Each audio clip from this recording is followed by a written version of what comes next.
Assalamualaikum kids. Today we are going to have science class Monday 30th August 2021. Anak-anak Umi please open buku juara Science page 43 until 53.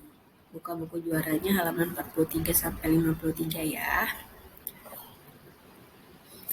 Ya, di halaman 43 di situ ada judulnya kebutuhan makhluk hidup. Apa saja yang makhluk hidup butuhkan? Ayo kita bahas ya. Nah, sebelum kita bahas kebutuhan makhluk hidup, Umi mau tanya dulu, siapa saja yang disebut makhluk hidup? Pasti masih ingat ya, manusia, hewan, dan tumbuhan itu termasuk makhluk hidup. Nah, ketiga makhluk itu membutuhkan 5 poin-poin ini, nak.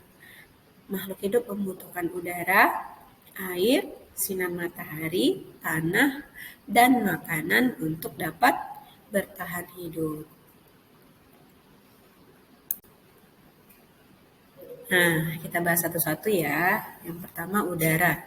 Udara itu termasuk benda mati. Dia dapat dirasakan tapi tidak dapat dilihat. Nah, kan kita terasa tuh angin, ya kan? Dingin. Kalau kita bernapas juga terasa, tapi tidak bisa kita lihat.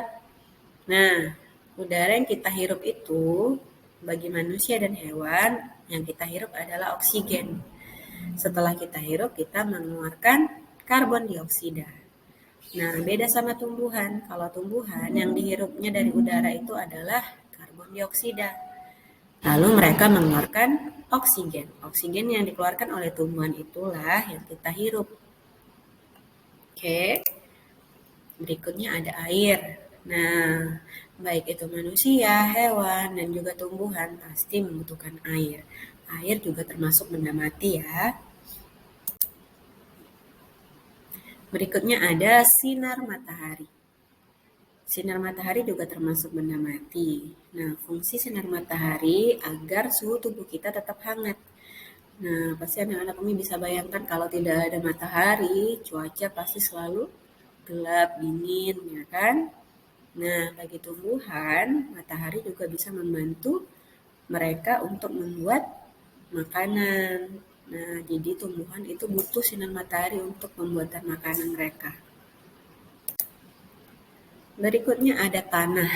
In English we can say it soil. Ya, tanah juga termasuk benda mati. Tumbuhan itu juga sangat butuh tanah untuk bertahan hidup. Manusia juga dapat memanfaatkan tanah untuk menanam bibit tumbuhan.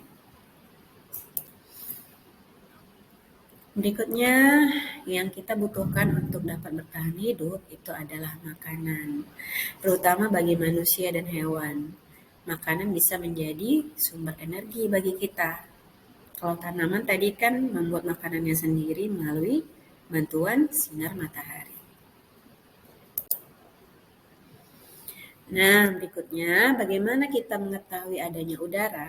Anak-anak Umi tolong siapkan plastik bening, tali atau karet, dan juga pensil. Nah, untuk cara pengerjaannya, anak-anak Umi bisa lihat buku sains di buku sains halaman 47. Bisa kalian praktekkan mengikuti panduan yang ada di buku halaman 47 ya.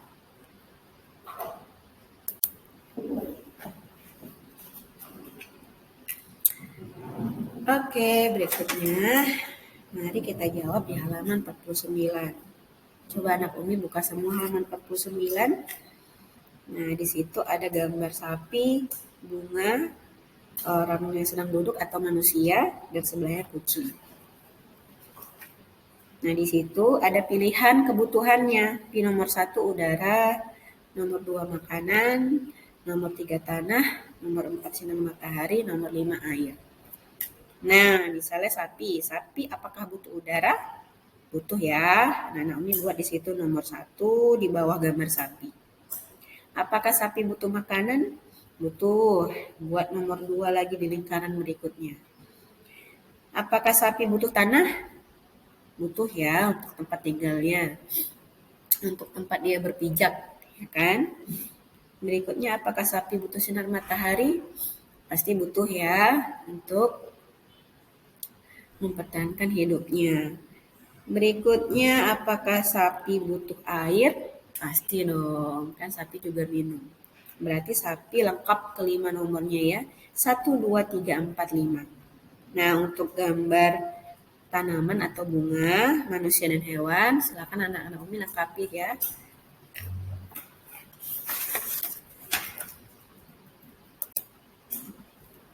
Nah, untuk latihan kita silakan kerjakan halaman 51 sampai 53. Pilih jawaban yang tepat A, B, atau C. Oke, itu saja dari Umi. Thank you so much. Assalamualaikum warahmatullahi wabarakatuh.